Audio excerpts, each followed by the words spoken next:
Good afternoon, everyone. I call the meeting of our very first Governance Committee to order. It is Monday, February 10th, 2025. It is exactly 2:30 p.m. It's the first time I've ever done that. Keelan, will you please call the roll? Dunphy. Here. Portal-Guinea. Here. Ryan. Here. Clark. Here. Hoyamaling. Here. Lori, will you please read the statement of conduct? Welcome to the meeting of the Governance Committee. To testify before this committee in person or virtually, you must sign up in advance on the committee agenda at www.portland.gov/council/agenda/governance-committee or by calling 311. Information on engaging with the committee can be found at the link. Registration for virtual testimony closes 1 hour prior to the meeting. In-person testifiers must sign up before the agenda item is heard. If public testimony will be taken on an item, individuals may testify for 3 minutes unless the chair states otherwise. Your microphone will be muted when your time is over. The chair preserves order. Disruptive conduct, such as shouting, refusing to conclude your testimony when your time is up, or interrupting others' testimony or committee deliberations will not be allowed. If you cause a disruption, a warning will be given. Further disruption will result in ejection from the meeting. Anyone who fails to leave once ejected is subject to arrest for trespass. Additionally, the committee may take a short recess and reconvene virtually. Your testimony should address the matter being considered. When testifying, please remember 3 things. First, state your name for the record. Your address is not necessary. Secondly, if you are a lobbyist, identify the organization you represent. And finally, virtual testifiers should unmute themselves when the clerk calls your name. Thank you. Thank you so much, Lori. So as I said, this is our first meeting of the Governance Committee. This committee will cover subject matter areas including internal operational support and recommendations. We will review executive appointments, auditor reports that are not related to policy committee areas, and periodically review City Council rules and procedures. We will also review other non-policy needs, including overseeing the administrative functions of the city. Typically, this committee will meet on the 2nd and 4th Monday of each month at 2:30 in the afternoon. And I will just quickly provide a brief overview of what we're doing today in this meeting. So today we will consider the appointment of Laura Campos to the COLI Tax Increment Finance or TIF District Community Leadership Committee. And then we'll also have some time as a committee to discuss possible committee and council procedures and rules. Keelan, will you please read the item? Item 1, appoint Laura Campos to the COLI Tax Increment Finance District Community Leadership Committee for term to expire October 1st, 2025. So moved. Is that where we're at right now? Did I jump the gun? No, but you're great. You're doing great, Dan. Appreciate you. Second. So Yeah. I would thank you, Keelan. I'd like to invite up our speakers. Thank you for being here. Colleagues, we'll have some time to ask questions after we hear from our guests. Clerk, can you announce our testifiers, please? Should I finish Do the that? nomination? No? I don't? Okay, thanks.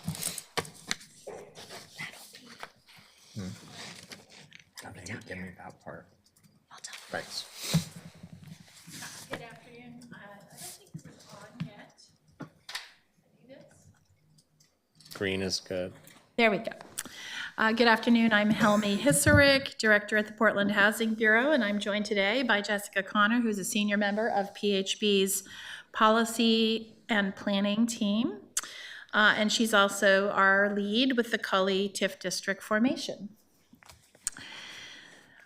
So on November 16th, 2022, through Ordinance 191071, City Council approved the COLI TIF District Plan.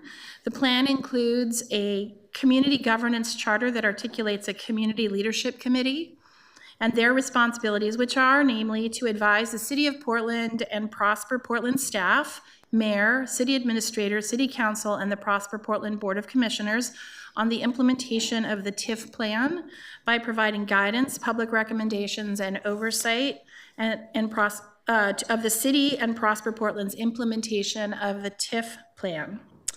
On behalf of Housing Bureau and Prosper Portland, we're looking for council's confirmation of Laura Campos to the Cully TIF Community Leadership Committee. And I'll provide a little information about Laura Campos. So Laura Campos is a longtime volunteer in the Cully neighborhood. She has tirelessly and graciously provided her time and attention through efforts at Verde, Cully Gathering Garden, and NEA. In addition to her dedicated efforts to essential community anchors in the Cully neighborhood, Laura was essential in diversifying the curriculum at Portland Community College. She assisted with the design of the Longhouse on the Portland State University campus, and she also started the annual powwow at PCC Sylvania campus. Laura studied art at the Art Institute of Chicago. She went to law school, wrote a book, worked for the Bureau of Planning and Sustainability, and stopped driving in 1973 for environmental reasons. Laura is also a youth mentor, something she hopes to continue during her tenure on the Cully Leadership Committee in order to continue building future leaders. Laura's perspective, experience, and expertise will support the development and successful implementation of the city's first co-created TIF action plan, and we urge your support in appointing her to the Cully Leadership Committee. Just a note, this appointment is filling a vacancy. It will end in October of 2025, and then we'll be back in October to reappoint or with a full PHB positions on the Leadership Committee. Thank you. That's the end of my comments. And Jesse is here to answer any questions you may have regarding the process. Does it make sense for us to take questions or for us to have our other public testimony person speak? I mean, I think you can go either way. If your counselors have questions before you want to hear testimony, you can do that. I think Councilor Clark, you have a quick question, right? Go ahead. Thank you, Madam Chair. I know Laura. Actually, she lives in my neighborhood, and she's very active on the South Portland Neighborhood Association. I think she chairs one of our committees. When I was just curious, as I was reading through the material provided on the TIF, the committee membership, it says all committee members must live, work, or worship, or have children enrolled in school, or have been displaced from the area. Is Laura working in Cully? I'm not sure what the relationship is because she's one of my constituents. Thank you. For the record, Jessica Connor, Senior Policy Analyst at the Portland Housing Bureau. Thank you for the question, Councilor Clark. Laura Campos marked worship under the category for the response to that question.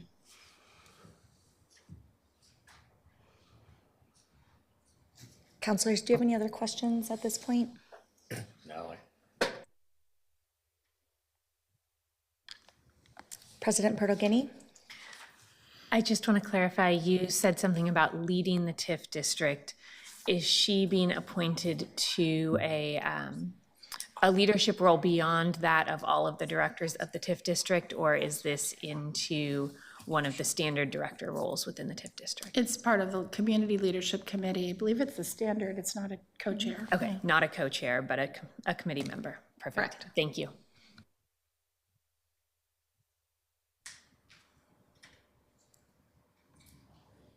Thank you so much. Yeah. Can we hear from Jorge Sanchez Bautista?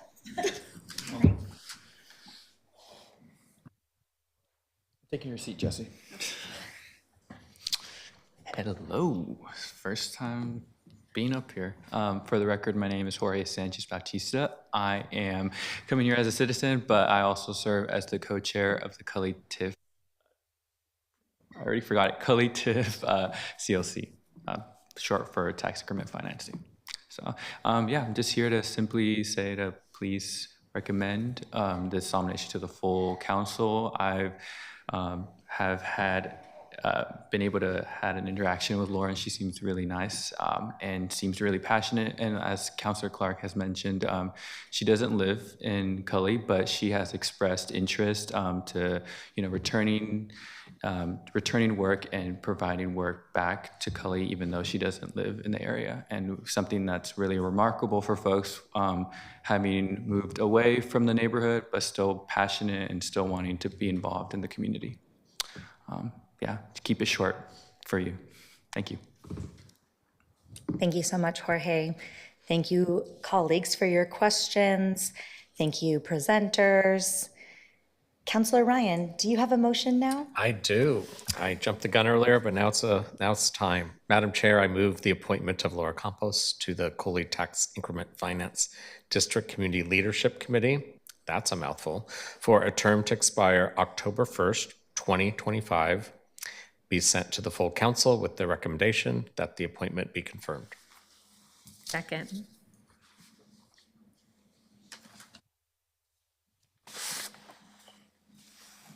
It has been moved by Councilor Ryan and seconded by Councilor Purtle Guinea. Will the clerk please call the roll? Dunphy, Aye. Myrtle Guinea, Aye. Ryan, Aye. Clark, Aye. Koyama. Aye. The motion carries and the appointment will move to full council for confirmation.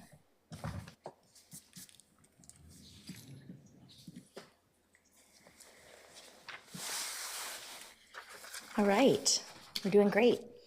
Keelan, will you please read the next item? Item 2, discuss possible council and committee procedures and rules.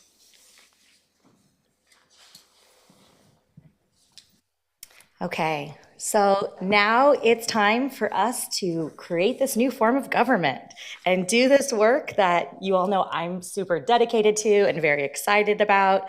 I am thrilled to work collaboratively to put together rules and procedures for how our new council, our committees, our appointments will work out.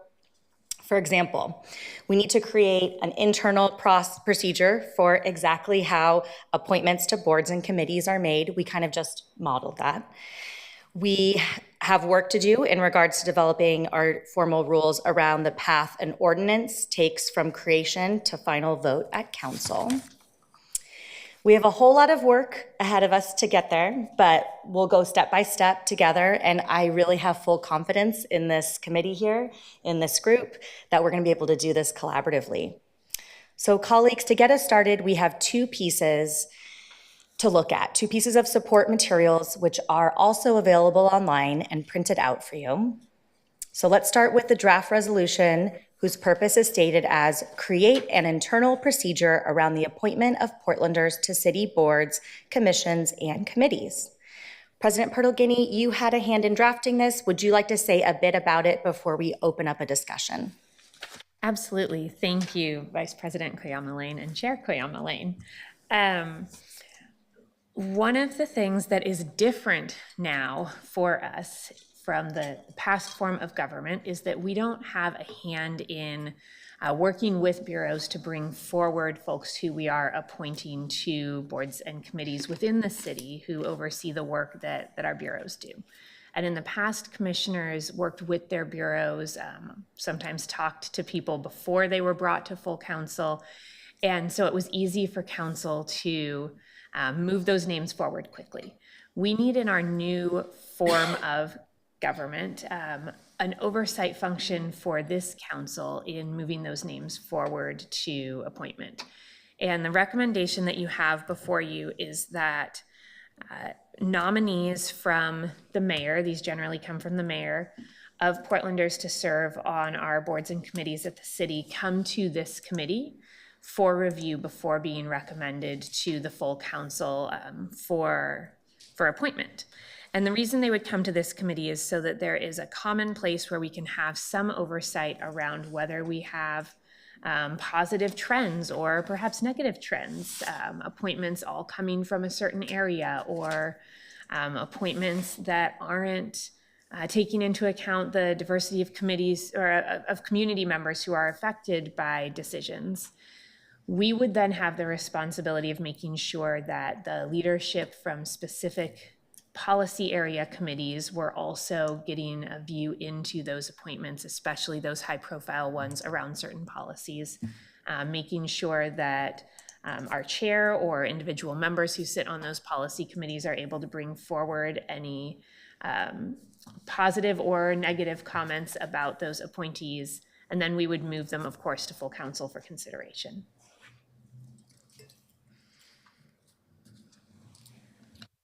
Thank you. Counselors, we have a couple options. Before you, you have a packet with both of those drafts.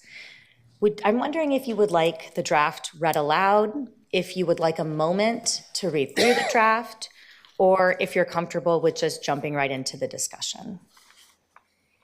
What's the preference here?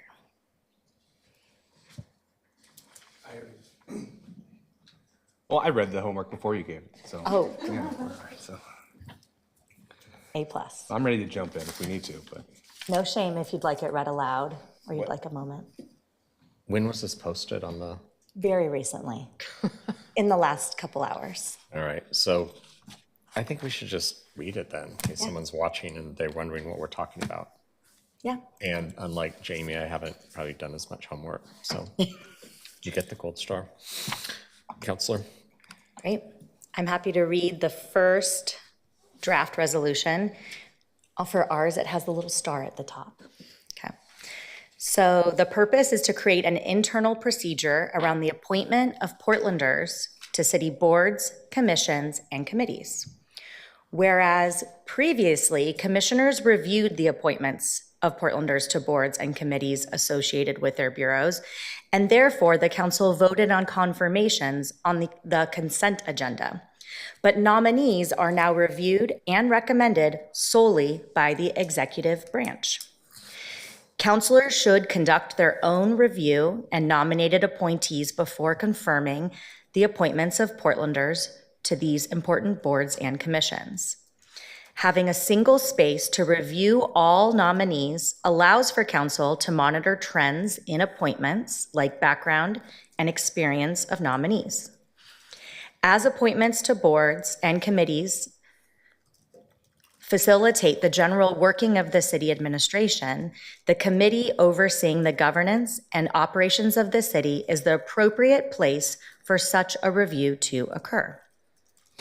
The leaders of policy committees should have the opportunity to review applicants to high-profile boards within their policy areas. All councilors will have an interest in the appointment of Portlanders to these positions. Therefore, the council president will request that the administration submits any nominees for appointment to city boards and committees on e-council and to council leadership at least 1 week before the posting deadline of the committee meeting at which they are requesting nominations be reviewed, so that all councilors can review the nominees with sufficient time before a vote is taken. If any councilor has concerns about a particular nominee, they will flag those concerns for the council president and the chair of the committee which reviews appointments. Nominees may be submitted separately or as a group in a single report.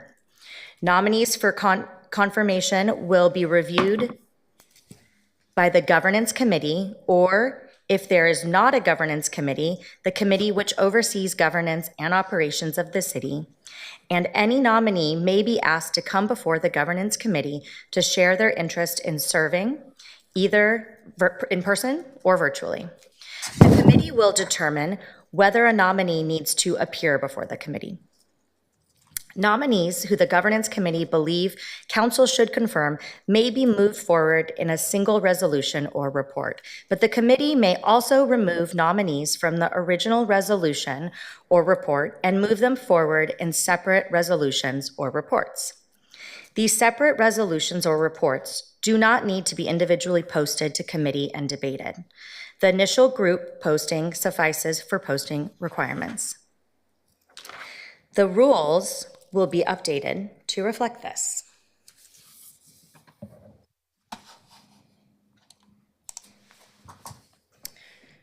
Okay.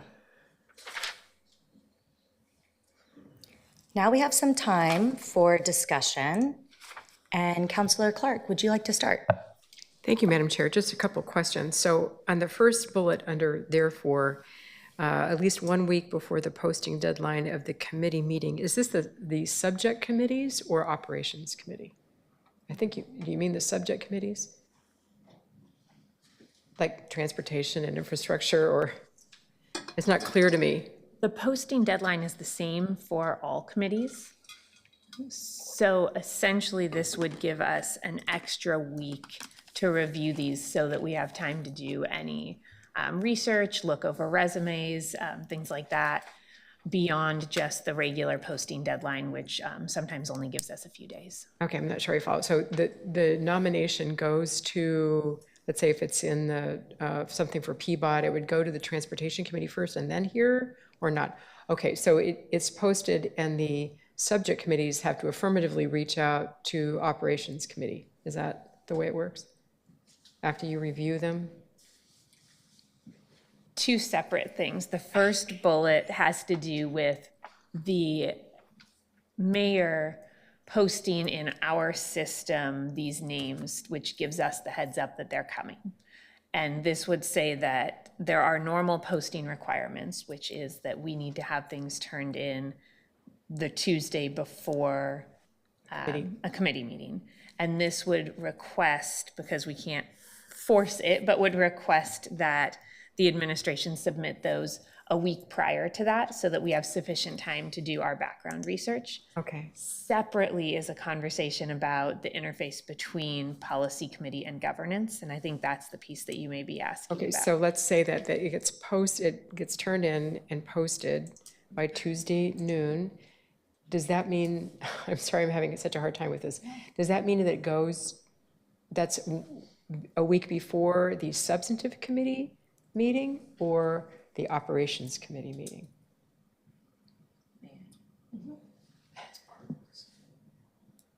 The way this is written, it doesn't conceive of appointments going to the policy committee. Okay.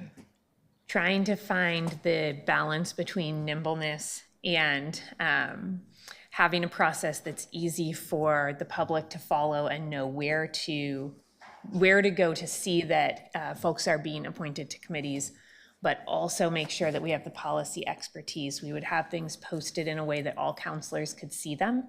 Right now, our system doesn't allow for that, but there are many workarounds we can do to ensure that happens.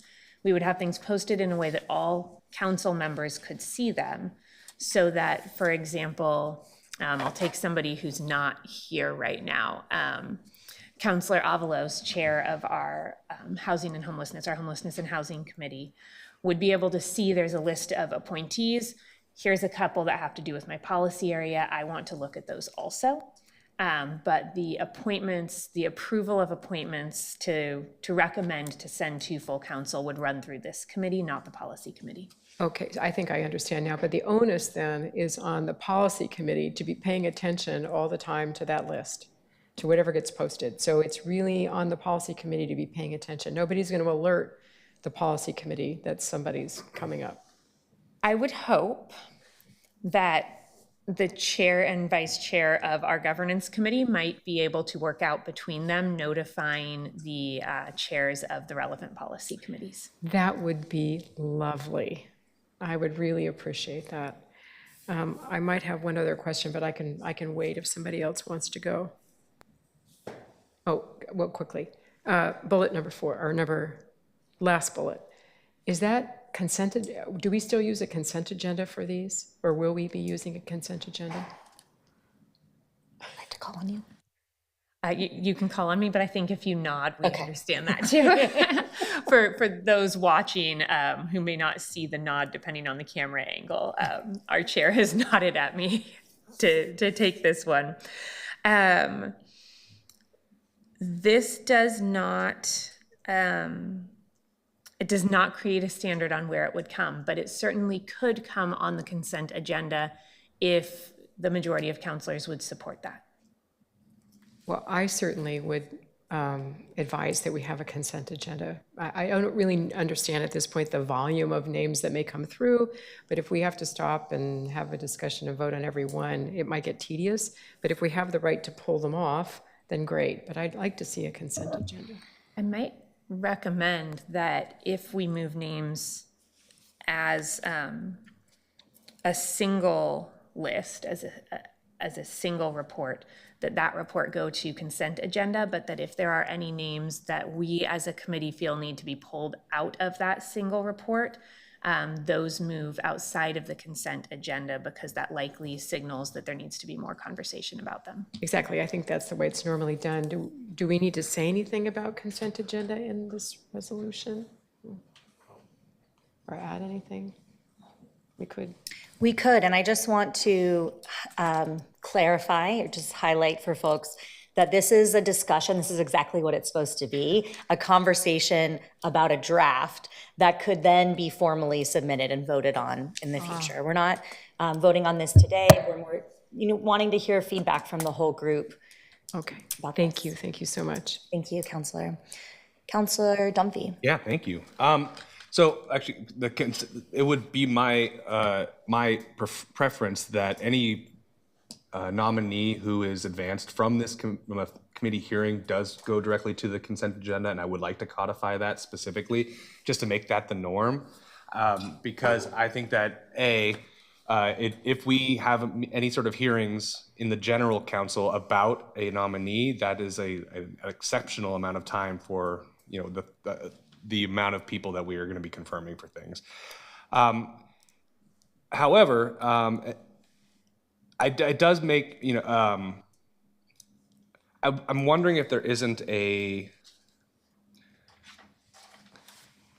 trying to form this into a sentence. We had, I don't know how many bodies we have now that require appointments. I think in 2019, it was over 300 different city bodies that had appointees. If we are requiring two hearings per person, that certainly feels like a lot. But also it feels as though this format necessitates a higher effort to try and get in-person attendees to come to a confirmation of some sort. It was wonderful to have Jorge come and speak on behalf of our appointee today, but and it's great to see their resume. But if we're putting all this effort into trying to vet appointees, I would like to see a higher standard that we are trying to encourage that person to come before the committee. It may require us to have a different timing for our committees, considering a lot of these folks may be working during the day, and perhaps it necessitates an evening hearing for the governance committee. But if we're going to all this effort and having a person appear ultimately appear on two separate agendas, I'd like to have a chance to actually engage with them in some capacity. The other note is that I think you caught a couple of these, Madam Chair, that there are a couple of Scrivener's errors in here on this resolution that I would love to just make sure we go through with a fine-tooth comb. But otherwise, this is starting to get in the right direction. Yeah, so I guess, sorry, I'm just thinking about this in a bunch of different directions, but is the intention for these procedures to be pro forma, or are we actually vetting these folks? From what I understand, the shift is that was the former role of council, and that now it really is the administration doing more of that vetting and then submitting the nominees before us. Okay.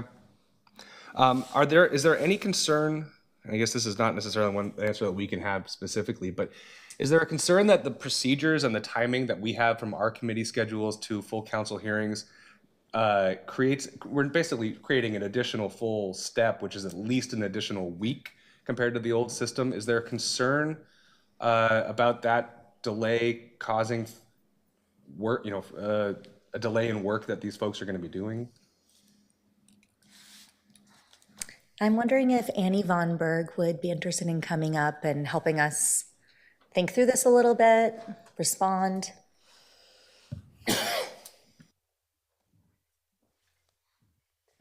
Co-Chair, Counselors, Annie Von Berg, Assistant City Administrator for the record. That's a really great question, Counselor. I'm not sure, I think you may be aware we do have quite a list of committees that would fall into this category. I think the running list of community-based ones is just under 80 right now. So that is something to consider in terms of the amount of time. These are, for the vast majority of those occupying this space, is a volunteer position. In terms of the question for an extra week or extra couple weeks, that's a really good question that I'm not sure I know. Ocean, within our civic life department who manages this program, would be a great expert and resource to consult in this space. I did want to add that there was intention around this committee being on Monday, so it falls before the posting deadline, so we could then bring it to the full council the following week. Councilor Ryan? Yeah.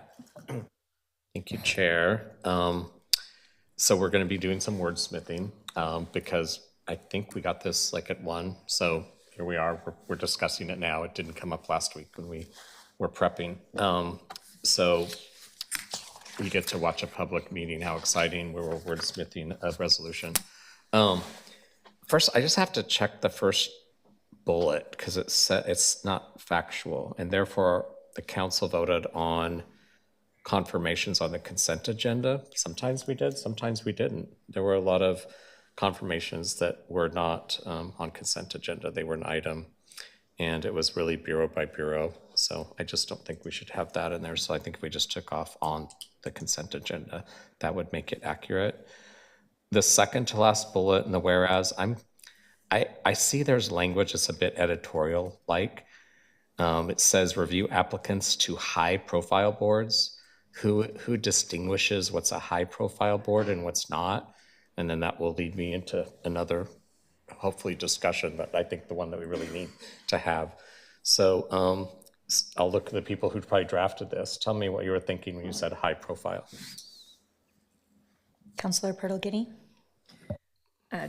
Thank you, Chair. Councilor Ryan, I was trying to, without calling out specific boards or frankly having to make that editorial decision, note that there's an understanding that while there are some boards and committees where we may assume that folks being brought forward are probably the right people, and that's fine. There are other boards and committees where there's frankly a lot of politics behind who gets appointed to them, and that we would want to make sure that in some way we were acknowledging that while these appointments are coming through the governance committees, so that there is consistency, so that Portlanders know where and when to tune in to see what's happening with appointments. There's also a note that we, of course, need to make sure to loop in the chairs of the policy committees, to Councilor Clark's point. And this was a way of noting that some of these appointments can be very political and that we need to do that outreach. High profile was probably a loose term, and I could have found something more specific, but it is intentionally not defined because it's less about which boards and committees and more the acknowledgement that there are some where those leads on policy committees will be very interested as well. I think that was helpful. I think by just taking out too high, I just say review applicants to profile boards within their policy area. I mean, it's the same point that we were discussing with Councilor Clark, but I would shy away from the word high in this instance. And this gets to a bigger conversation. And Annie, you were here in the end of last calendar year, and there were many moments where we could tell we were just moving from one form of the government with another without doing the proper weeding and efficiency work necessary to accommodate that. And there's been complaints for some time that any time a commissioner or a new director wanted a new council or commission, just kind of like we did with bureaus and offices, we would add another one. And so I think a majority of people who work here, especially those that staff them in the bureaus, would say we have too many. And so there's a scrubbing thing that needs to go on, just like we have to do now that it's budget season, with how we look at where we haven't taken that step yet to transition from the commission form of government to this form of government with different checks and balances. And we just moved it without doing that efficiency sorting work. So I'm just proposing on a big picture topic, maybe by putting a pin in something, where are we going to do that work? Because that's actually bigger than I think this. This is important, but there's this opportunity that we could look at this time. So I just offer that to this group, to you, Annie. And Annie, maybe you already are doing this because it's our new form of government where you're doing all sorts of marvelous work that we don't always know about unless we ask a question. If it's okay, we would love an opportunity to come to the committee and kind of go over the work that's been teed up this so far. I think previous about the December timeframe when we were trying to get a lot done, we recognized so much of this work would really benefit from the new council in place and committees in place to help inform the next steps. So whenever the time allows, we would love an opportunity to show you all what we have right now, what we've had up to this point, and maybe some opportunities to improve the system going forward, and seeing how we can get your feedback as well, what you would like to see, and to bring the process together so it's a seamless process from one branch to the next. And just to clarify, we're talking about how at the end of last calendar year, a lot was put into code. Is that what we're talking about? Just so we kind of just had something. By name only. By name, and the expectation is that we will go through it and have time to work together and do some pruning, and that's really what this group is about. And to give a little bit more context to what we're thinking about today, we'll see how much time we have. But the idea was to do the appointment to kind of practice and talk about 2 draft resolutions that maybe are, we won't have to do too much discussion or debating over, and then to move into some questions exactly on these topics. What are some of the things we need to be thinking about changing in resolution and ordinance so we can make sure that it's clear and we have agreed upon how something goes from an idea to actually being an ordinance, how someone from a bureau can bring something forward to council, combing through all of that. It will take a lot of time, but that's what this committee's for. And then just also wanted to say one more time, just for these, actually everything we're going to talk about today, these are all a draft. It's all a draft. So the hope is that there is a lot of discussion, and I can see Councilor Pirtle-Guiney making notes and crossing some things out. So that's what this is supposed to be. We're not taking a vote, but this discussion is really healthy and helpful. Yeah, I'm good with that. So I think that's why I offered it. So this could be a work item. It looks like we have a partner, and maybe in upcoming meetings we can make sure we loop back on that. I would hate for us to get too far into this without doing something that I really wish would have already happened. And so I think it's great that we're doing this. You're telling us we're going to do this process. Okay, great. Okay, that will make things. All right, I'm gonna now look at the therefore part, put my hand down and keep listening to my colleagues as we discuss this current draft we just got. Okay. Thank you, Vice Chair. Councilor Clark? Thank you, Madam Chair. Just a quick comment. I think just riffing off of what Councilor Ryan said, and I think this is, just so the public knows, this is the way we have to discuss things. We can't discuss behind the scenes. Everything's out in public. So we're working through this, and it's not necessarily elegant, but that's the way it has to be done. But I think a high profile is really in the eye of the beholder, right? And I know from Councilor Alana's experience in Salem, the same as mine, is that you've got really controversial committees. It's always a big deal when you're appointing somebody to the Oregon Transportation Commission or the Board of Forestry. I mean, there's some really heavy-duty appointments that always go before a committee and get discussed thoroughly. And I don't know how many of those we might have. I don't know what the politics will be in the future. But that's why I want to emphasize again that it would be great if our chair and co-chair here could maybe flag for the policy committees what's coming or who's coming to dinner here, who and just make sure that they get a chance to look, because we're all busy, we're all on multiple committees and going in different directions. So any help you can give us in flagging, I think, would be appreciated. So thank you. Thank you. This is great practice. Thank you. Counselor Dunphy? Thank you.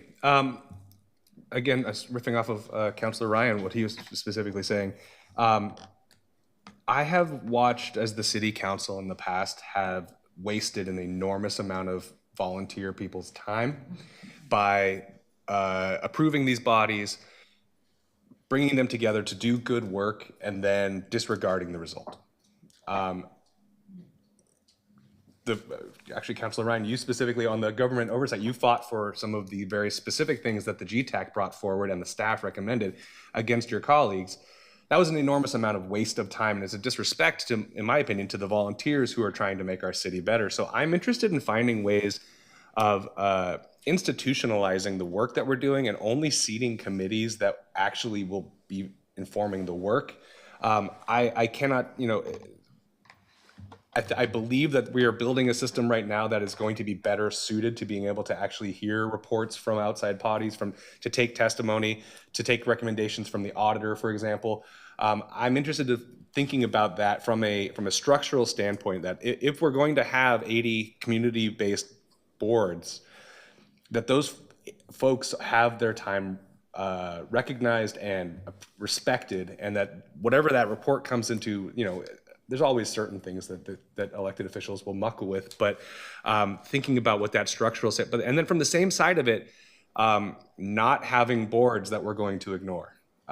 We shouldn't have, there's low profile work that is important, that is necessary, but we shouldn't be treating those low profile boards with less urgency or less seriousness than the high profile. Planning and Sustainability Commission is really important. The Cully TIF District Board is also really important if you live in Cully. So trying to think about how we are sharing power, or how we are intentionally empowering that work as a draft. I don't know. I think that this would be the committee to do that in some capacity. I just don't know what that actually looks like. And then I am interested to hear more from Annie about where the next steps of our boards and commissions are. As I mentioned, one of the last things that Commissioner Nick Fish did was beginning work on the boards and commissions, because at the time we had boards, we had commissions, we had blue ribbon committees, we had all these different things. We didn't have any consistency. We didn't have consistent staffing levels. We didn't have support. And all that ultimately leads to us not buying into the product that is being created. So I think if we're going to have committees, we need to give them some power. And if we're not going to empower them, we need to not have the committees.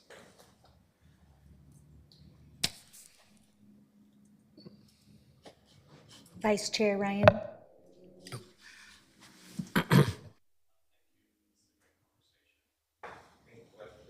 Is my mic is on, there we go, is that we don't have balanced guidelines. So what I experienced is I'd come into a role as a commissioner, and there would be a body that was formed, and say they all appeared to be on the same side of some key issues. And so that wasn't balanced. And so then you would try to vet that to bring that proper balance. Then there were ones, I'll never forget this, like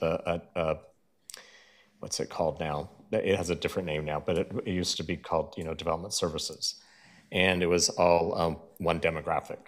And so I had an opportunity to quickly make sure it wasn't one demographic. And I did that. I found many people from African-American, Latino community that are in the business, that are peers at the table, that just were never asked to be a part of a commission before.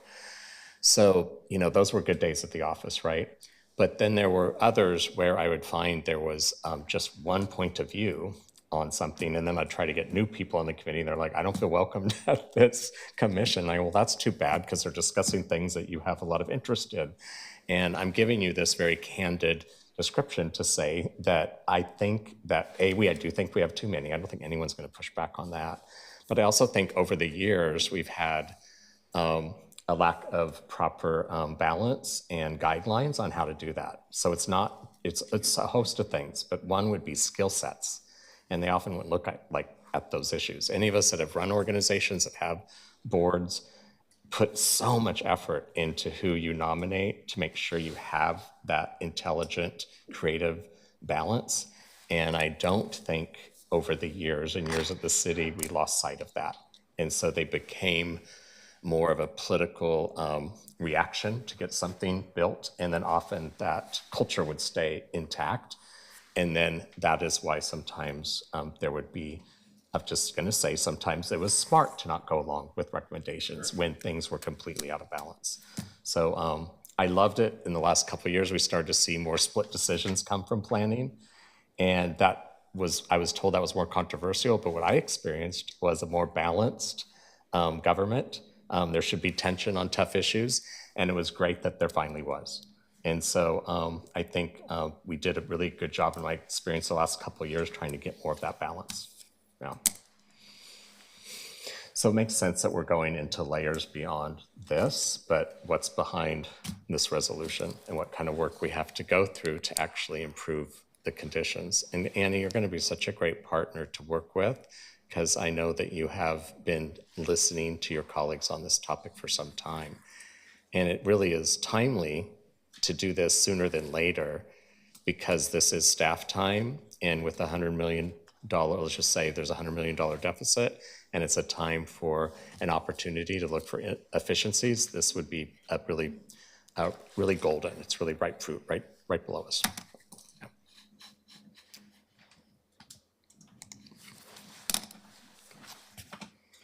Great. Thank you, colleagues. I am really pleased with the different things that came up from this. I think it's really helpful. This is how we're going to get stronger resolutions and ordinances and all that. Some things that I heard that I just want to highlight. I heard from a few folks that it's important to make sure that committee chairs are looped in, that maybe there can be some conversation about if that needs to be written into the resolution, whether committee chairs from these policy areas that are related to the appointments are invited here or are notified, some sort of assurance that that there'll be a way for them to engage and that this will be flagged for them. Sounds important. I heard quite a bit about making sure that this process is efficient and timely and doesn't waste our volunteers' time, and also makes it so if we do have many appointments, that these are things that can get through, and we're thinking about making a timeline that works well. And then I also heard Councillor Dunphy talking about making sure that we are respecting volunteers' time.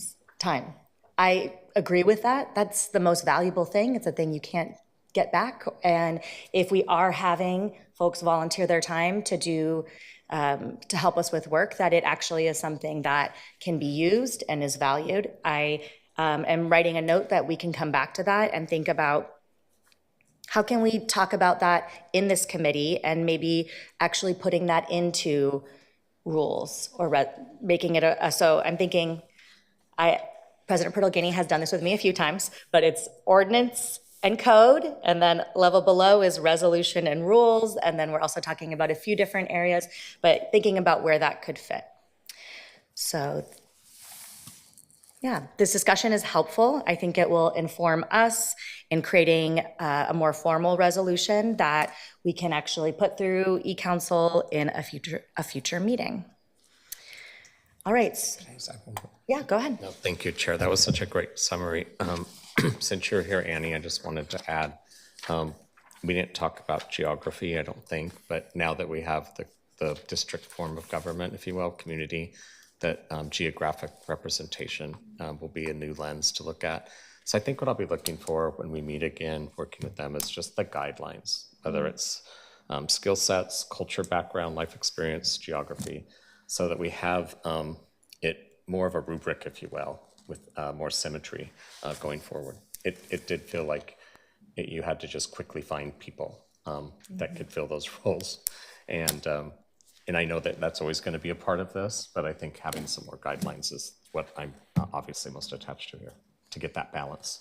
That's a great point. What I'm hearing is while your office does a lot of the vetting, there being a clear rubric or way for us to be able to see the work that you've done in a clear way.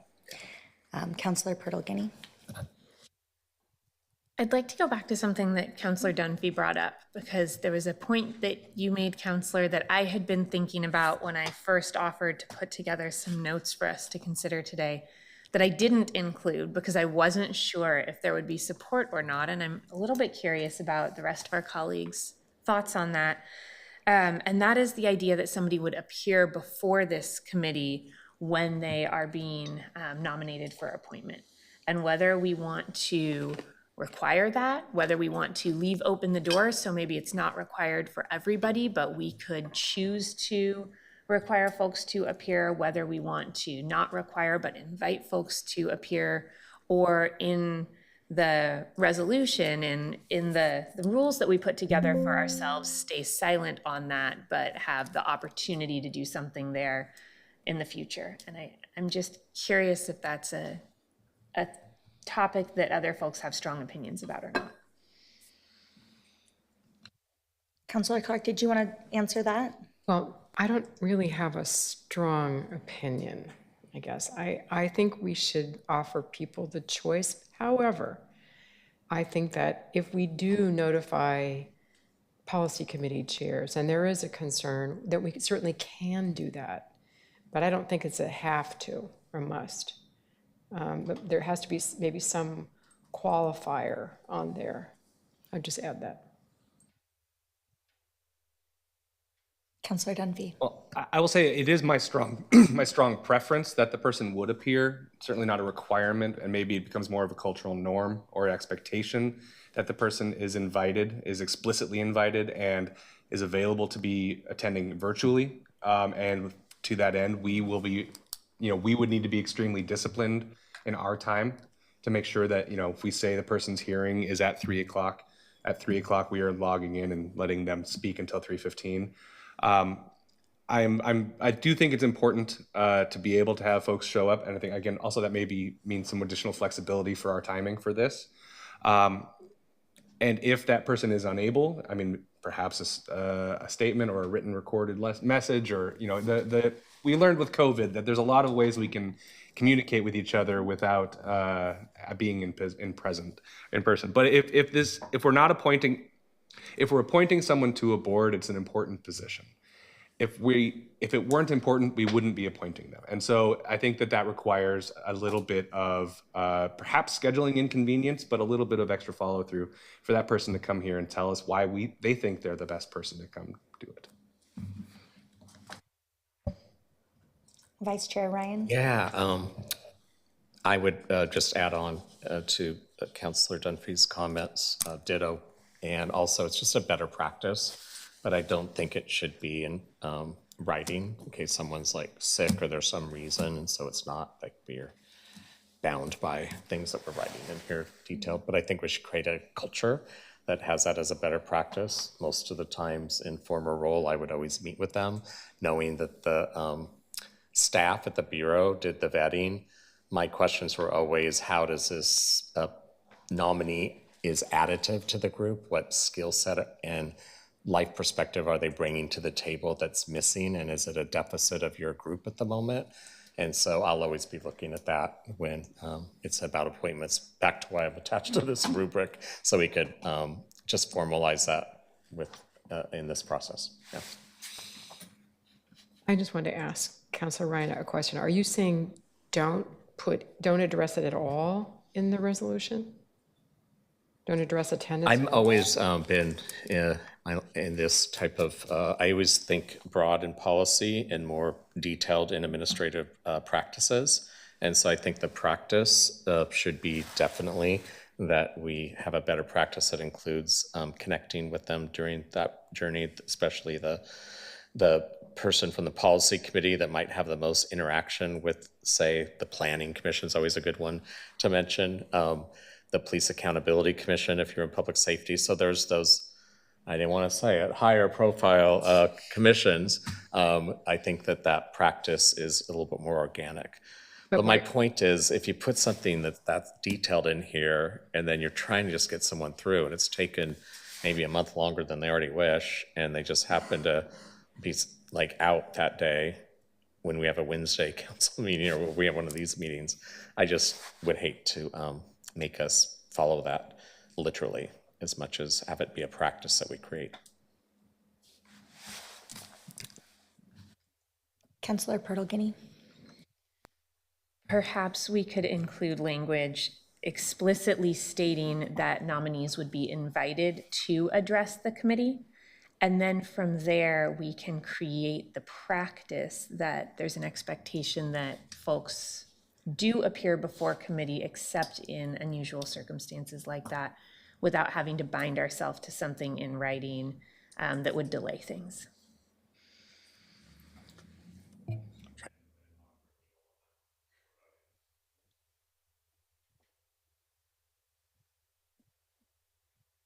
Anything else, councilors? Are we on? We did this. We already did the airport part. Yeah, so we're going to have, I believe, many more appointments come before us, and we'll have a chance to think a little bit more about this before we submit it in e-council and make it something that we vote on. But I think this has been a start of a good conversation. All right, so if it's okay, I'd like to move on to a discussion of the second draft resolution. Again, this is just a draft, so the hope is that we have a discussion and we can add things, make it better, come back to it. So you have this one in front of you. It's also online in the meeting materials. And it is a draft resolution that has a purpose statement, create an internal procedure around what comes to full council versus a committee. So I believe this is something that already has been asked quite a bit and would be something that we want to provide some clarity on as soon as we can. Again, President Pertle-Guinea, would you like to give a summary of the document, and then we can open things up for another discussion? Absolutely, and this is something that I think has been walked around, but not talked about directly in a few instances before council. We have created committees. This is one of our committees that doesn't touch on specific policy, but we have 6 committees that address specific policies. And as ordinances and resolutions that are policy oriented come before our body, there may be times where people want to bring those directly to council. It's a faster path. We also have 12 counselors now, which means that council discussions can take a bit of time, and we don't have as many council meetings as we used to have. So there is, I think, a benefit to things coming to committee. And at a certain point, there will be a question called about whether things have to come to committee or not, and in what instances something might come before committee versus full council. So the hope is to begin that conversation here around when things might come to a committee or a council. What you have before you suggests that, as a rule, with some exceptions, ordinances, which are those code changes, would always go to the appropriate committee. That exceptions could be made from time to time if the chairs of those committees, the president of the council, the counselor bringing something forward, all agreed that this was a code change where expediency was more important than having the deliberative process before committees, and that resolutions would generally go to committee, but that there may be cases where the rule is actually that those resolutions wouldn't go before committee because they are largely ceremonial and not policy-based, and that reports, depending on the type of report, could come straight to council or go to the full committee. And I'm happy to give examples of any of these that have begun to come up in the conversations that we've had, but that's the starting point here for us to talk about. Thank you, Counselor. I will now read through this so we can hear it out loud. Yeah. So this draft resolution has a purpose to create an internal procedure around what comes to full council versus a committee. Whereas committees are designed to allow for more nimble problem solving and policy review. Committee members, through the receipt of reports and participation in presentations, are often the experts on council on a given issue. It is council's responsibility to ensure the balance of efficiency with the deliberate development of good policies that have the input of a broad cross-section of affected Portlanders. The public and issue area stakeholders can follow public committee work on topics of interest. Therefore, ordinances will be deliberated on and in committees before coming before council. An exception may be made from time to time if the council president or the chairs of the appropriate committee and the councilor submitting an ordinance, if it is submitted by a councilor, all agree that the topic under consideration in the ordinance has received sufficient attention in committee and the balance of efficiency prevails. Resolutions will generally go to committee, but a resolution which is largely ceremonial and does not create a procedure or other direction for council work may come straight to council. Reports may go to full council or committee, depending on the type of report and the discussion on the report that is needed. Nothing in this procedure limits the ability of 4 members of council to put a policy from committee to the full council, as code now allows. All right, Councilor Dunphy. Thank you, Madam Chair. Is the expectation through this that reports may go to council or committee, but if it goes to committee, it's not going to the full council? I'm nodding. No, that is not. The expectation would be that reports that come to committee would then also go to full council. As an example, nominees for boards and committees come actually as a report, not as a resolution or an ordinance. So that's something that would come to committee and then go to full council. There are other reports which right now under code are directed specifically to council, which we might just accept at council without needing much of a discussion. What about, would there be a circumstance in which, it may end up on the consent agenda, but are there circumstances in which perhaps an audit of Vision Zero would only go to the Transportation Committee and wouldn't come to the full council? Or is it sort of expected that all reports are now going to have 2 stops? Currently, to be formally accepted, something has to go through full council. So the expectation under this draft resolution would be that reports could have 1 stop just at full council, or 2 stops, first at committee for a deeper dive discussion and then at full council for official adoption. Okay, thank you. Councilor Clark? Okay, that was kind of confusing. I have 3 questions or issues. So do all reports need to go to the full council? I mean, are they all reports equally important? I just seems like that's a lot of info. I mean, maybe superfluous in some cases. I don't know. And that's my Let first. me clarify something when we say report, because I believe that's actually used in 2 different ways. Okay. A committee may request that a report be brought to that committee, right? You could, Councilor Clark, as chair of the Transportation and Infrastructure Committee, request that PBOT bring you a report about a topic that your committee wants to hear more about. That report would not need to go to full council. Okay.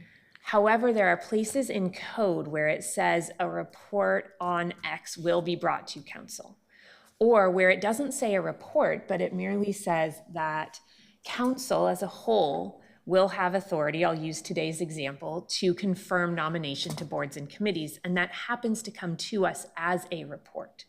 Those types of reports would by necessity go to full council because by code they are required to do so. Okay. But a report, as you might think about it as a committee chair that you are requesting as chair, is a report to your committee, not a report to full council. So that would not need to continue on. And I think we have an imprecision here in that we're using a word in 2 different ways. Thank you, and I appreciate that. That's helpful. As far as who can bring forward something, we don't say anything about the mayor or the city administrator. Is that something that you all have considered?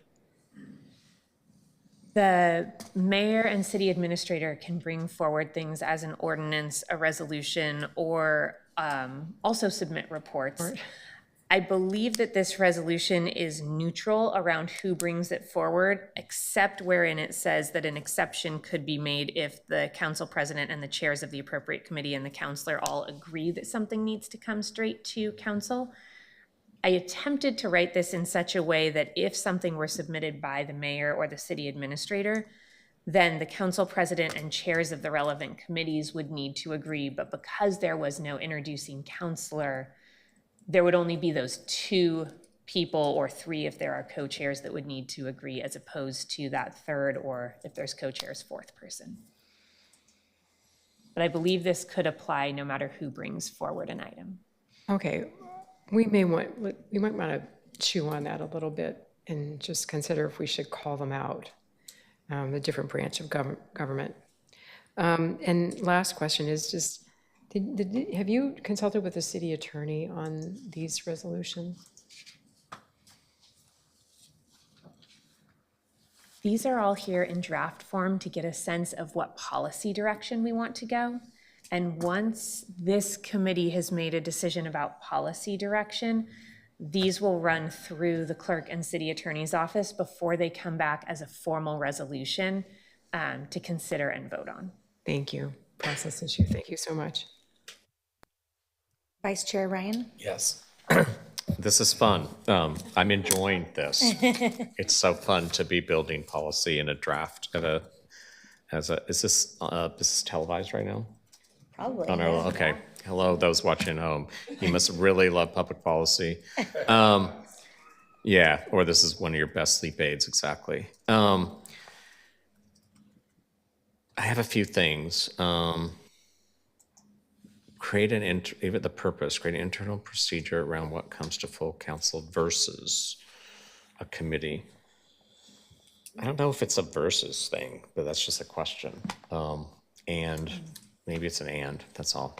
The second bullet, well, one, I just can't stand the word experts. And the longer I've been in elected office, the more I dislike that term, that editorial term. So I don't know if it's necessary there, is my point anyway. I think that obviously if you're in a committee, you're the most well-versed, you've had the most opportunity to take time with something. But I think experts is kind of a big word that's overused.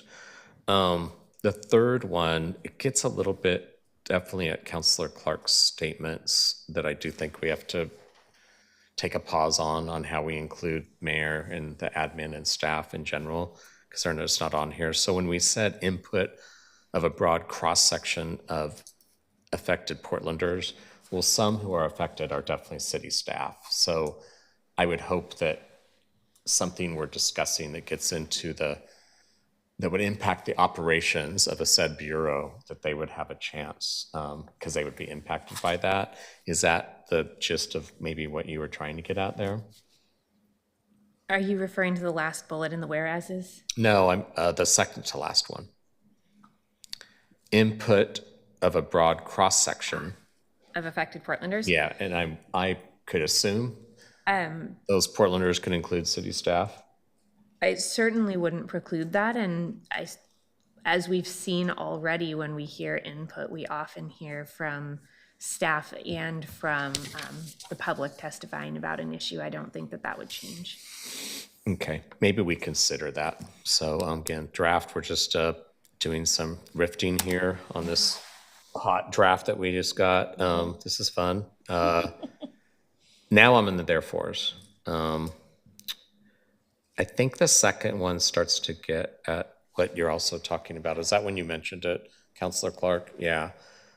I could see where to me, it feels like we're missing the mayor in that area. Yeah. The third bullet, where it starts with resolutions, will generally go to committee by resolution. I don't think all resolutions are largely ceremonial. So I would take out which is largely ceremonial and does not create a procedure or other direction for council work. I've seen many ordinances, resolutions used to inspire action, to move the work period. And I can think of numerous examples of that I don't want to bring up right now because we could go down that rabbit hole. But my point is, I don't know if that's accurate. In my opinion, that's not my experience, so I don't see that as being accurate. And I'm missing, when it goes through all this, I'm missing proclamations, and they happen to the point where we're all wondering why we had so many all the time. What's that? We're just not doing even though we did one for MLK May I Day. jump in, Chair? Yes, you may. Okay, so mayor- I didn't know about that decision that was made. Okay, let The me mayor stop now talking. Listen. makes proclamations. Council does not. We passed a resolution honoring MLK Day because we do not have the power of proclamations in council anymore. That's why Those are all within the power of the mayor now. Okay, sorry if I'm the only one that figured that out. I guess it's, you didn't know that either? Yeah, okay, so everyone watching at home, this is riveting. So we can no longer do proclamations at a council meeting. We have to do resolutions, even though they're proclamations. Okay. Fascinating. And so, thank you. Real-time knowledge, yeah. And I think that does kind of talk But about, when did we change that? Is there resolutions anywhere? It was part of the implementation of the charter. Oh, I voted on that your last year? decision, Oh, great. Councilor Ryan. It's my fault. All right. So, and how I read this We had a part, real riveting conversation about that. Mhm. in that therefore, resolutions will generally go to committee. I think that is an acknowledgement that they, in general, will carry some weight. There will be times, this is how I'm reading this, when it is largely ceremonial. Like if we want to do Portland Taiko Day, again, that doesn't need to run through a committee first. Something like that could go straight to council. I get now why that language showed up, because they were more in a proclamation headspace, I think, than resolutions. So I think for me, I have to still detangle the two, because they have a very different impact on the work of the city. And a proclamation doesn't impact workflow in the same way that a resolution can. And so I'm sitting here with a little bit of discomfort, maybe, of clumping them together. This is a draft, and we are thinking out loud. Go ahead, Councilor Perdoquini. Councilor Ryan, what I was trying to capture here, perhaps inartfully, is that ordinances will almost always go to a committee. We're talking about code change in an ordinance. Yeah, I know that. Resolutions will generally go to a committee, but there might be more frequency with which a resolution goes straight to council.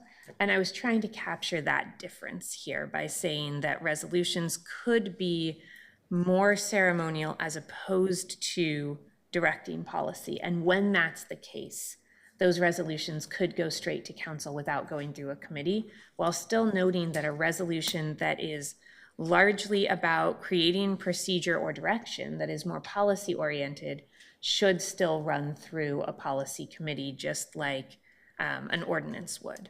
So that was what I was trying to capture with the word "but" there. And it sounds like you are saying something similar, but that perhaps there needs to be more clarity. I want to call this out though, because if you are not saying something similar, I want to make sure that we kind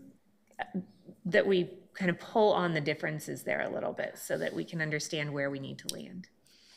I think I'm saying something different. I did just say that for me, it was just important to distinguish with a lot of clarity that resolutions will go directly to committee, but a resolution may come straight to council. To me, that says everything that I need to know in terms of the draft.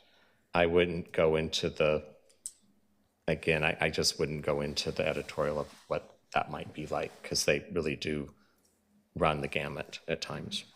So, that's all. That's why I was making that point. And then my second point was, now that I just learned that proclamations are clumped in with resolutions, I understand those tend to be more ceremonial, but resolutions oftentimes are not. So I'm back to, you're looking at me like I Tell me what you're thinking.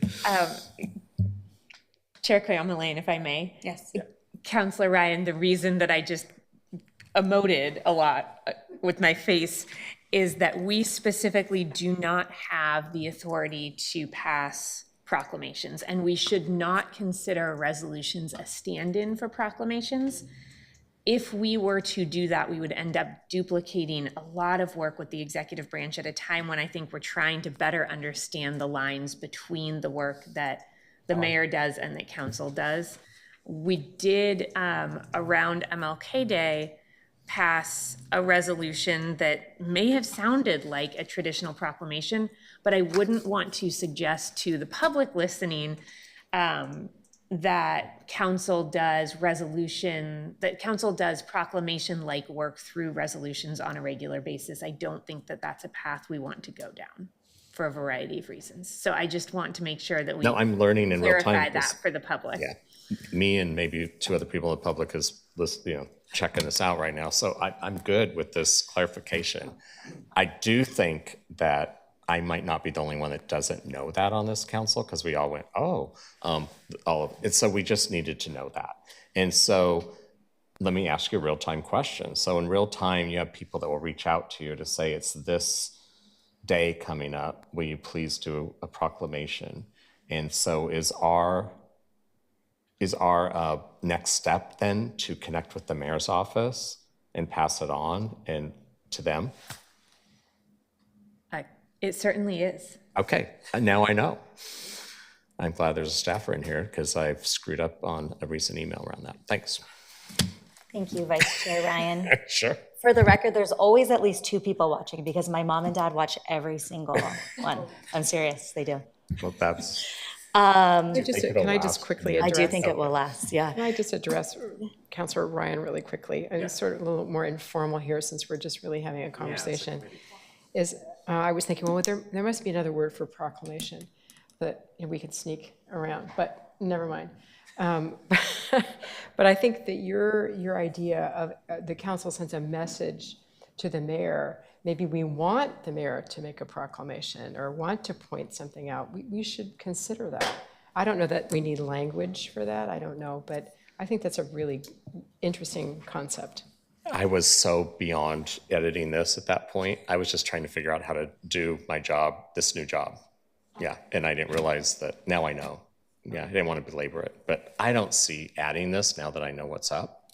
It's just I want to know how to deal with constituents when they're asking to have a day. I didn't realize that we weren't doing those any longer. Yeah. Thank you. Councilor Dunphy. Thank you, Madam Chair. Reading through this specific document, and I don't know if maybe this is the most appropriate place to talk about this, but I'm wondering what the role of testimony is in a committee versus the full council, and whether this is the place to enshrine that in some capacity about whether the expectation is that the majority of testimony would be received at a committee hearing, or whether someone would have 2 bites at the apple by being able to skip the committee hearing and come to a full council. I think we need to be clear about that. I just don't know if this is the place to talk about that.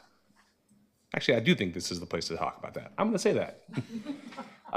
What are folks' thoughts on the role of testimony in committees versus in a full council? And how do we not, honestly, I'm also imagining the budget hearings, which I've seen historically are 8 hours of people coming and telling us to defund the police, and then not actually talking about the procedures of the day and taking every single available testimony slot. So are we simply opening ourselves up to double abuse? Are we allowing people to really rig the system in certain ways? Also, does the fact that we have committees in midday and we also now have evening hearings, does that mean we need to think about these things differently? I guess I'm interested to know what you all are thinking. I think this is a great question. To let you know, we gave you 2 copies of some draft resolutions for us to just have as warm-ups. And then we do have a 3rd one that we have been calling our messy draft, because this one is even a little bit messier. And we were maybe going to see how many of these questions, if we got there, we would go through. There are 8 questions on this draft with probably 10 more, like many sub-questions also. To give you a little peek, one of them says, Once we determine if testimony is happening at full council, when it has been taken in committee, once we determine if testimony is taken at full council, when it has been taken in committee, and if policies are read at council before being sent to committee, we may need to adjust code around first and second reading of ordinance and first reading of resolutions. Okay, I told you it's still a little messy. Councilors determine when they are ready for policy to be public. We need to establish what it means for ordinances and resolutions, how they become public, if this means visible to other councilors. So we have quite a few questions. It's one of them that's on here. If you believe that you have a specific question that you think should be kind of moved to the top, you can let us know. But before we do that, is there any feedback that you wanted to give on this second draft resolution specific about a start on a internal procedure about what comes to full council versus a committee? Councilor Dunphy, did you want to ask anything more about that? Okay. Councilor Pertolini? I was actually just going to respond to Council Dunphy to say what Councilor Koyama-Lane, what Chair Koyama-Lane is reading from is a broader conversation about how a policy moves through our process, and that might be the more appropriate place to talk about public comment, though we could make a note, especially in the whereases here, to the fact that there is likely going to be more time for public comment in committees, and that might be a reason for our policies around sending things to committee. And if it's helpful for you to have a note of that in the whereases, that might be a way to tie these two different policies together. To clarify, Councilor Dunphy, do you feel like we need to have that conversation about testimony before you can fully talk about this? No, not at all. No, I think the question about testimony is important, and I think we need to be explicit, and I'm not feeling super strong about where we land, just that we do land, and that we answer that question. As it pertains to the formal question of whether something comes to full council versus a committee, that doesn't need to be, the testimony question doesn't need to be addressed, and I don't have any further questions about this document right now. Okay, thank you. Councilor Clark? Thank you, Madam Chair. I just wanted to add on to Councilor Dunphy's remarks. I think that it's hugely important that we dive in, nothing about this, but the next time, and that we also, I don't know if you're thinking about other ways to get public input, so that's not just hello out there. It's not just here. It's not just in council meetings or in committee meetings, but there are other ways to get public input as well, with field hearings or other kinds of meetings. And that possibly, just looking ahead, I know this is not relevant to this piece, but looking ahead, is there a way that we can catalog or document the public testimony that the committee gets and hand it off in a report or whatever to the full council, so that we don't have to repeat everything? I think, ideally that's the way this was envisioned, that the public testimony would be in committees. But there has to be a way maybe to catalog it, to digest it, and to pass it along, so that we don't have to have everybody come and repeat the same thing. But there are other ways to collect public testimony as well that don't have to be in this building. Thank you. Go ahead, Vice Chair. Well, I'm pausing for a second because I realized you wanted to first wrap up the second draft resolution dialogue, and then Councilor Clark is bringing up a really good conversation, but it's not really relevant to that one. So is this our way of saying that we're, any more feedback on the second one? You're done? I'm done. Councilor Dunphy? I just also wanted to make sure that I kind of captured a lot of that. I heard a great explanation at first about what the different types of reports. So it could be requested by a committee. Also, there's there are places in code that specify what a report is, and oftentimes they just have to come before council. That includes appointments. So it's important that we have a clear process here. I heard that from a few colleagues, that having the mayor's role explicitly outlined in this would be helpful. I also was appreciative about the conversation around how we no longer have proclamations. That is now like a version of a resolution. So maybe having some more thought around that. And also hearing this conversation around public testimony, making sure that it will be efficient, there's not repetitions, that it's respectful of the folks that are coming before us, and that if needed, it might even need to be reflected into this. The final one would be just really digging into the word ceremonial and doesn't create procedure, other direction of council work. And that's just based on my experience that there often was a lot of procedure and direction that would come from those. But can we put a pin in this conversation like we keep doing today, because it's our first meeting and we're building something? I think, first of all, we've always had work done at the committee level, back to earlier, like say the Planning Commission, the Tree Commission, like I would try to do my homework before that would come to the council. And it's not the same thing, but now we have committees that I'm thinking of the staff, like, so there's still gonna be all of those committees and commissions that we talked about, probably too many. We have a pin in that already. And then it would come to the committee, then it would come here. So I think what we're getting at is time sensitivity. And I do think this committee probably needs to have more dialogue about what, to your point, Councilor Clark, that in committees you'll have more time to drill down. So that probably means more testimony. Maybe it goes a minute longer. Councilors probably have more time to have this kind of conversation that you wouldn't do at a full council meeting with 12 people. And that gets to thinking about rules of engagement with the whole council. I think we're at a point where we have to look at limits of time of all of us when we're at council meetings on conversations, not just the questions, but the amount of time. And that would be also for staff to know that. And then in committee meetings, we'd have more opportunity for that engagement.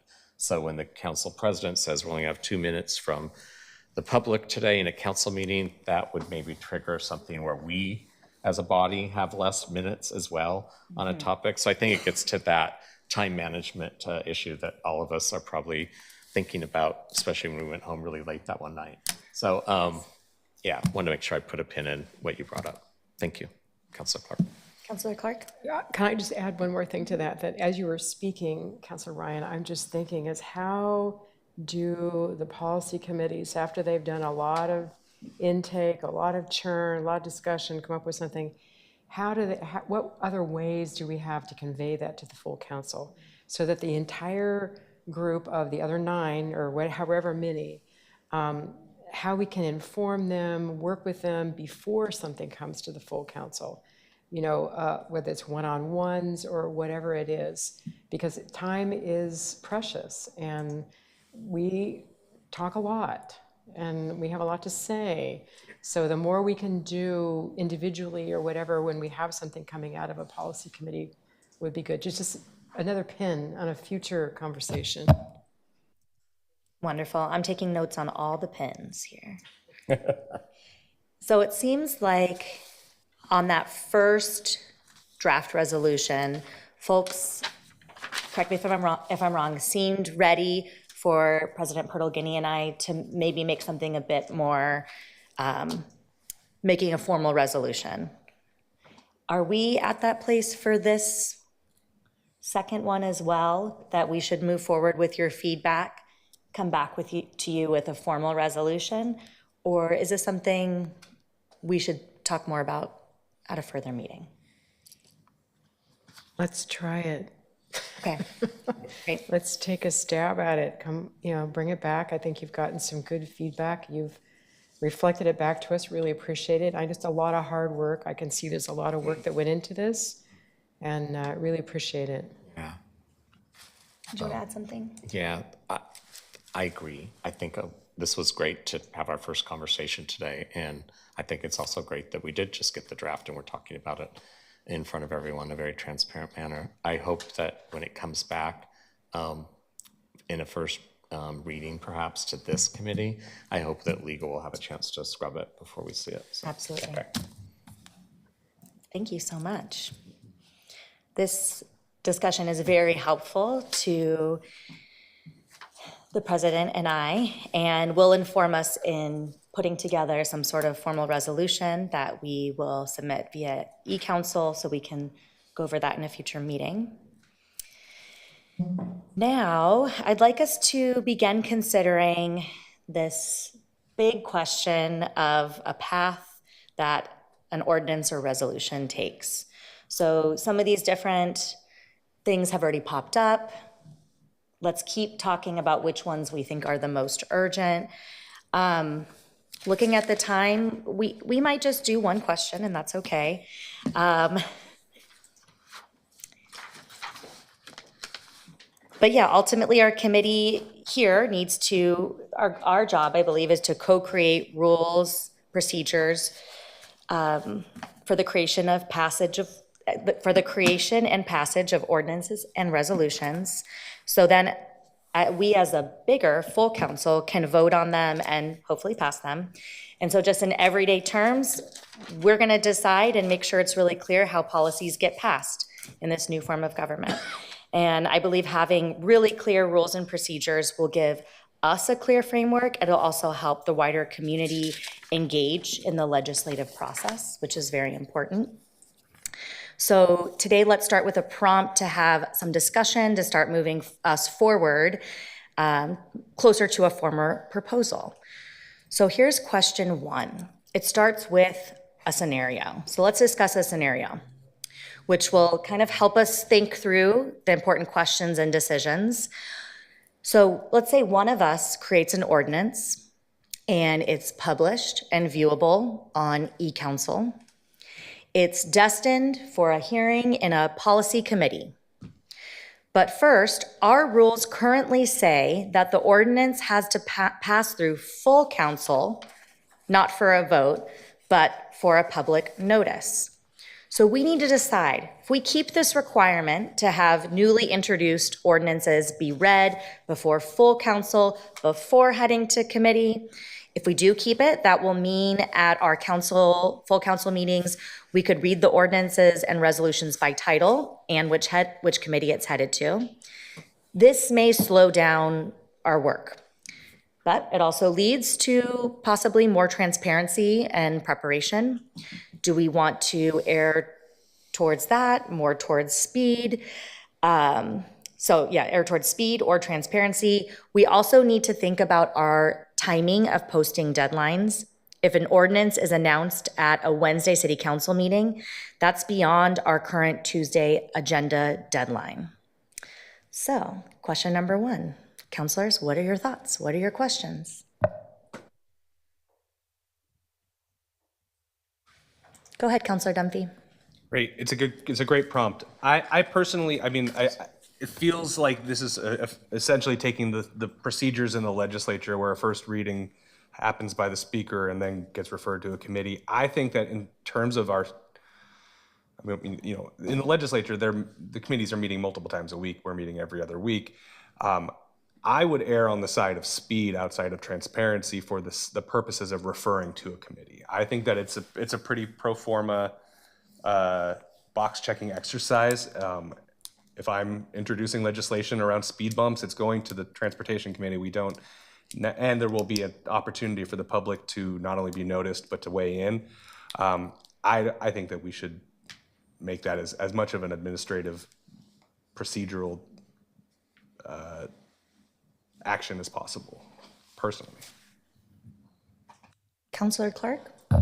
Thank you, Madam Chair. I guess I could just say ditto, but I'm just going to add that I don't think that speed and transparency are mutually exclusive, especially if things are posted and there are other means of getting the word out. I'm really pro efficiency and speed because it's going to go to the committee and it's going to get chewed up in the committee. It's going to get digested there. So I'm much more where Councilor Dunphy is. Thank you. Councilor Purtle Guinea.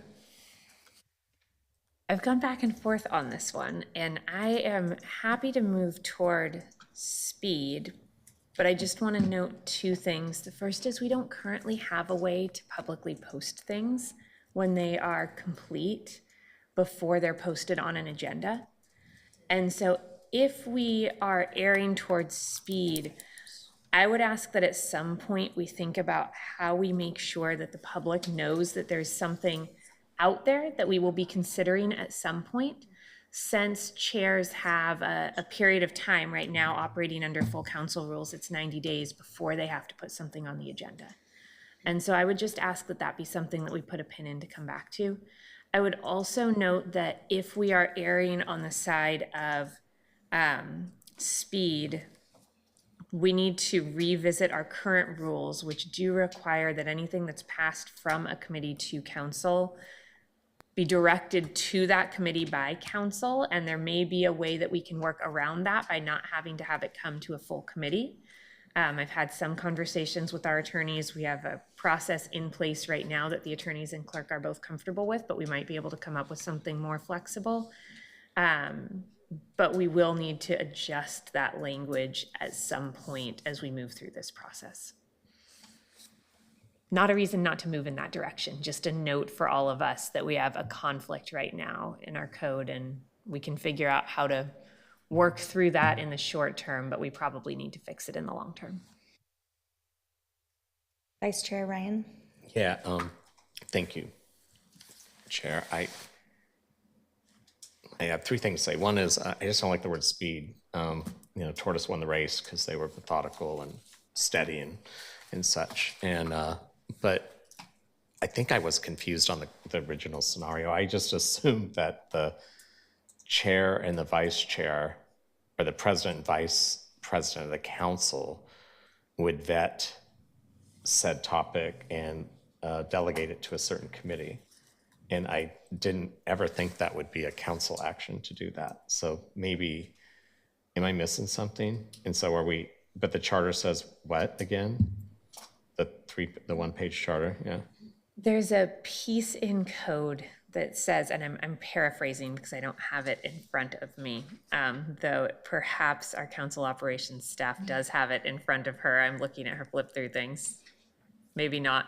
But there's a piece in code that says that anything that a committee refers to council for adoption essentially has to be referred to that committee by council. So committees could hear reports, have discussions, create things, but if they are going to send an ordinance or a resolution to council, it would need to come through council. It could be, do you have the exact language? That just feels like us. Yeah. It is. A committee has only those duties delegated by council resolution. No committee has authority to make decisions that bind council or the city. Committees are advisory bodies to the council, here's the relevant point, and may only make recommendations upon matters referred to them by the council. So the definition, who's the council? Well, so I think there's a question there, and it could be, and I would want to ask the attorneys, that we could fulfill that just by, to your point, Councilor Ryan, the president and vice president considering something and sending it there on behalf of council. But I would want this committee to have comfort with that if we were going to ask the attorneys to interpret it that way for us.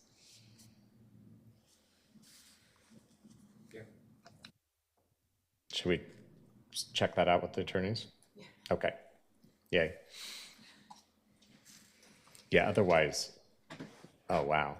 Like that could really be quite a spin cycle. Okay. All right, I was understanding it. Yeah. Councilor Clark? Yeah. No, definitely. It sounded like there's a lot of room in what you just read for interpretation. Yeah, thanks. So going to the city attorney is a really good move, because it seems like we might be able to work with that and not spin our wheels, as you were suggesting, Councilor Ryan. And I would just say too, that I don't like the word speed either. It doesn't sound good, like traffic safety, speed, no. But efficiency, we're really looking for efficiency, to operate with maximum efficiency here. And it seems like, Councilor President, there ought to be a way to develop some mechanism online. I mean, we're smart people here, to list, coming attractions or, future issues, because I know for my committee, we're going to put together a work plan and it will have, future issues. Not necessarily the exact moment we're going to pick them up, but it seems like we all ought to have a list of coming attractions, and that we can find a way to put that up, get and not have to have a cumbersome process. Thank you.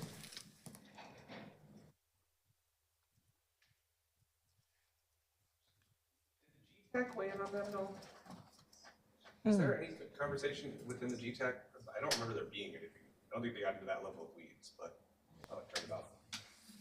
Try that again. The question was, did the Government Transition Advisory Committee have any sort of recommendations on that circuitous, like the council refers to a committee, which then refers it back to the council question?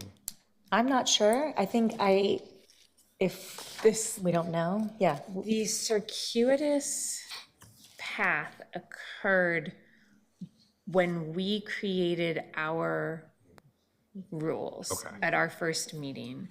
This language is from the original code that was instituted when the previous council created a pathway for this council. We then created a system that allows for committees to develop policies on their own, which created conflict there, though perhaps conflict that we could work through if we interpret this as allowing the council president or president and vice president to delegate something on behalf of council. In general, I mean, I know we are reinventing this form of government, but we are not reinventing government. And there has to be a best practice somewhere that we could follow and copy and do it ourselves. I will add that members of GTAC, this advisory commission? No, advisory, what does this see? Committee. Have been so excited to meet with us. We've met with them a few times, and I know that if we were to also reach out for some feedback on this, I'm sure that they would be delighted to think it through with us a bit. And they're also coming in March 10th for a committee meeting, and then March 19th to full council. Wonderful. Does it seem like we have discussed that enough in a preliminary level, that question? Do we have it in us for one more question? Actually, question number 2 is specific to public testimony. Can we can even run a roll. Okay. Yeah. If we get tired, we can also put it in the parking lot and come back to it the next meeting. Okay. Question number 2. Another topic is public testimony on ordinances. If an ordinance and resolution has been through committee and received public testimony, how do we want to think about public testimony then at full council? So do we care if the testimony is repetitive? Or do we want to place limits that prevent council from repeating discussion that had already been had in committee? Limits could look like limiting the number of testifiers, inviting representative testifiers from among people who testified in committee, prioritizing testifiers who did not testify in committee, or a number of other options depending on the goal. So a few discussions of trade-offs. If an ordinance that comes to full council has spoken testimony limited, it allows for more time for councilor debate. It signals to stakeholders that the public that committees are a place for more spoken public input on ordinances. Councilors can still review spoken testimony and written testimony and review statements from the committee. Or allowing testimony at council ensures all councilors hear all concerns spoken live in person.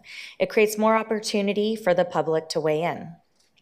It can be argued that this is more transparent, to be argued that it creates more opportunities for the public to feel like all counselors hear them on an issue, and there may be other benefits. So, ready to talk about this one, counselors? Go ahead, Counselor Dunphy. Great. Well, so I just changed my own mind in my own head as we were sitting here thinking about it. I think that committees need to be the primary place where counselors receive testimony. I think that needs to be inherently the place that if we're going to have, 6 hours of testimony, that is where it comes. I think that especially when we are considering the amount, the lowered frequency with which the full council is meeting, and the fact that we are now meeting at night on the third week of the month, I think it's unfair to staff to be here until 1 a.m. hearing the same testimony over and over again. I don't think it actually substantively moves engagement in any meaningful way. However, I do believe that there needs to be intentionally some ability for limited public testimony at full council hearings. And the specific reason is we will always have a communications slot. And what I have seen is if people don't have an opportunity to sign up to testify on the budget, the Vision Zero plan, whatever the thing is, that we will lose those communication slots to people who feel entitled to taking them to get their 3 minutes said.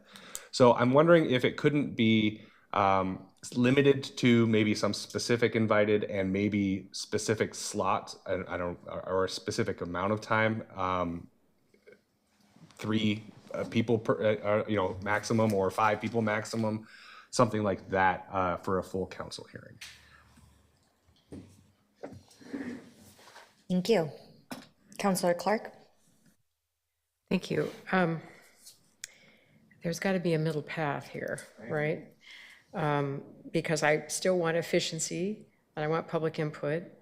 We talked earlier about trying to take everything that comes to a policy committee and condense it in some sort of format that we could even publish or provide at the council meeting that has the names, that has, something about what they said, or, that's more staff work, but it would save us time so that we have time to deliberate when the 12 of us are together. This is the only time we can really do that. So we don't want it to be repetitive. I don't know if what you're offering is the best way to find the middle path, but it's an idea. What we're engaged in is a culture change here, in our government, our form of government, and it's going to take some retraining of all of us, with the city staff, the elected officials, all of us, and the public. We're going to have to teach the public that this is the way you do it, and make an extra effort in that culture change by reaching out, by making sure that each policy committee is really aggressively reaching out to the community when they have an issue to discuss, so that we do have time to deliberate. There's got to be a way to do it that you have fewer slots and you have condensed testimony from the policy committee. It's just an idea, but it does require more outreach on our part. Thank you. Thank you. Vice Chair Ryan? Yeah. I agree with both of you, and I think we're building. You built off Councilor Dunphy, and I'm building off of you. I think what you're getting is some collective feedback that says it's an and, but there's probably a drilling down that obviously goes deeper at committee, and there's an efficiency that doesn't need to do that at the council level. And I support all that was said about there is something important and necessary in democracy when then the big body that makes the decision has a chance to deliberate together and listen to some fresh testimony, if you will. But I do think time limits become the big difference. It's probably more of a technical type change is what I would offer. And I think that's what you're looking at right now, right? Okay, just getting some feedback on this. So just adding on, I think we're just building off of one another. Unless I said, I didn't want to put words in your mouth, Councilor Clark. Counselor Pirtle-Guiney? Just echoing that I really like the proposal that I see developing between Councilors Clark and Dunphy, the idea that we would have a certain number of slots for, I don't know how we choose it, but some sort of representative testimony and a report of all of the testimony that was distributed to all counselors and available for the public so that we can have a sense of the full flavor of the conversation. I also think at some point we will start seeing what it looks like as things come from committee to full council with some sort of report, whether that's a staff report or a report that the chair delivers. And that could be another place where we can capture some of the discussion, not instead of, but along with the report of public comment and a limited number of representative slots for testifiers. And with those three things, I think we might be able to get a good picture for full council with, without frankly asking Portlanders to show up twice to tell us the same thing that we should be able to understand after they say it to us the first time.